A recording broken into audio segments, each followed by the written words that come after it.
आरोपी विष्णू चाटे याच्यातर्फे न्यायालयात अर्ज करण्यात आला होता की त्याला अटक केल्यानंतर देखील 30 दिवसापेक्षा उशिरा न्यायालयापुढे हजर करण्यात आलं, त्यामुळे त्याची अटक ही अवैध आहे आणि म्हणून त्याला या संपूर्ण खटल्यातून दोषमुक्त करावं अशी त्याची विनंती होती.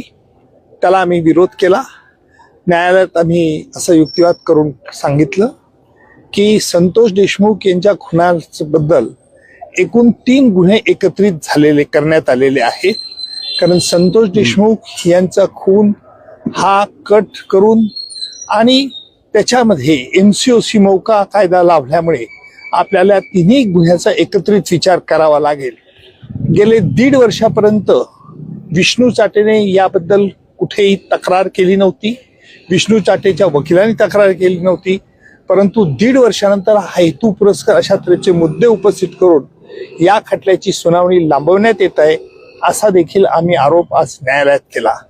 आतापर्यंत 1.25 वर्ष होत आलं आरोपपत्र दाखवून होऊन, तरी सध्या खटल्याची ही गती ही मंद गतीने चालू होती.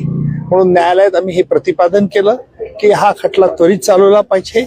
कारण वाल्मिक कराड याने सर्वोच्च न्यायालयामध्ये अर्ज दाखल करून 1 वर्षानंतर त्याला जामीन मिळण्याकरता त्याने प्रतिपादन केलं होतं आणि म्हणून आपल्याला या खटल्याची सुनावणी लवकर सुरू करण्यात यावी अशी न्यायालयाला आम्ही विनंती केली. न्यायालयाने आमची विनंती मान्य केली आणि परवा आजच्या विष्णू चाटेच्या अर्जावरचा निर्णय परवापर्यंत लागेल अशी अपेक्षा आहे आणि त्यानंतर परवाच न्यायालयामध्ये आम्ही हा खटल्याचा कोणते साक्षीदार केव्हा घेणार याचा ताबडतोब न्यायालयात परवा आम्ही अहवाल दाखल करू आणि खटल्याची सुनावणी त्वरित सुरू करण्यात येईल. लॅपटॉप मधील 2 कॉपीज ज्या आहेत त्याच्या बाबतीत पुन्हा एकदा जे आहे ते पाहायला मिळालं. विष्णू चाटे याच्यातर्फे आज असं सांगण्यात आलं की जो लॅपटॉप हा जप्त करण्यात आला होता त्या लॅपटॉपची क्लोन कॉपी देण्यात यावी. अर्थात आम्ही हा फोरेन्सिक लॅबोरेटरीकडे लॅपटॉप पाठवण्यात आला होता. त्याप्रमाणे त्याच्यामध्ये जे मटेरियल होतं ते मटेरियल जेवढं उपलब्ध झालं फॉरेन्सिक लॅबोरेटरी ते आम्ही त्यांना दिलं होतं. तरी सुद्धा आज आरोपींचा आग्रह असा होता की आम्हाला पूर्ण मटेरियल द्या त्या लॅपटॉप मधलं.